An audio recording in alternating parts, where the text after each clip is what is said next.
Hello friends, welcome to Padma Suresh kitchen. ఈరోజు వచ్చి అమావాస్య మంగళవారం. తమిళనాడులో చాలా విశేషమైన రోజండి. మాకు అరకోణం పక్కనే తిరుత్తని మాకు దగ్గరండి సుబ్రహ్మణ్యం స్వామి టెంపుల్. ఈ టెంపుల్ చాలా విశేషమైన టెంపుల్ అండి. సుబ్రహ్మణ్యం స్వామి 6 ప్లేస్లలో వెలిసారని చెప్తారు కదా, అందులో తిరుత్తని అనేది ఒక ముఖ్యమైన ప్లేసు. తప్పకుండా అందరూ ఈ టెంపుల్కి వచ్చి దర్శనం చేసుకోండి, మనకు అన్ని శుభాలు కలుగుతాయి. రండి, నాతో పాటు మీరు కూడా. ఈ టెంపుల్ వచ్చి తిరుపతి చెన్నైకి మధ్యలో ఉంటుందండి. తిరుపతికి వచ్చినప్పుడు తప్పకుండా ఈ టెంపుల్ని విజిట్ చేయండి. ఇక్కడేనండి దీపారాధన చేసుకోవాలి. మనం ఏమన్నా అనుకొని ఇక్కడ దీపారాధన చేసుకుంటే మన కోరికలు నెరవేరుతాయండి. అప్పుడప్పుడు మనం టెంపుల్స్కి వెళ్తూ ఉంటే చాలా హ్యాపీగా ఉంటుందండి.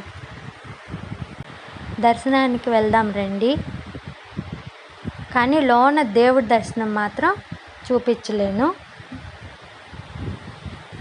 ఎందుకంటే ఫోన్ అలౌడ్ లేదు. కానీ ఈ గుడి గురించి మాత్రం మీకు చెప్తాను. ఇలాగా దర్శనానికి ఈ లైన్లో క్యూలో వెళ్ళాలండి.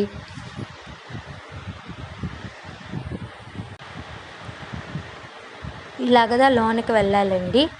ఇప్పుడు దర్శనం అయిపోయింది. దర్శనం అయిపోయిన తర్వాత బయటకు వచ్చాము. ఇలాగ దర్శనం అయిపోయాక కిందకి దిగుతున్నాము. చూడండి, వ్యూ ఎంత అందంగా ఉందో, చాలా బాగుంది కదండి. ఇక్కడే ప్రసాదం తీసుకున్నామండి. ఇది మెట్ల దారి అండి. నడిచి వచ్చే వాళ్ళకు ఇది మెట్ల దారి. ఇక్కడ ఉప్పుని దిష్టి తీస్తారు. ఇదేనండి, పైన ఉంటారు ఇక్కడ సుబ్రహ్మణ్యం స్వామి. ఇదండి ఫ్రెండ్స్, నా ఫ్రెండ్స్ అండి వీళ్ళు. మనకి లైఫ్లో ఏమున్నా ఏం లేకపోయినా ఫ్రెండ్స్ మాత్రం 4 మనుషులు మనకు ఉండాలండి.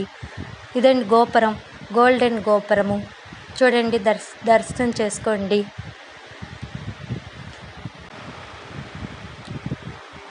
కనిపించేదే గోల్డెన్ గోపురం అండి. తర్వాత ఈ సమ్మర్లో నాకు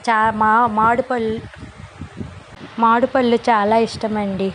ఈ వీడియో మీకు నచ్చితే లైక్ చేయండి.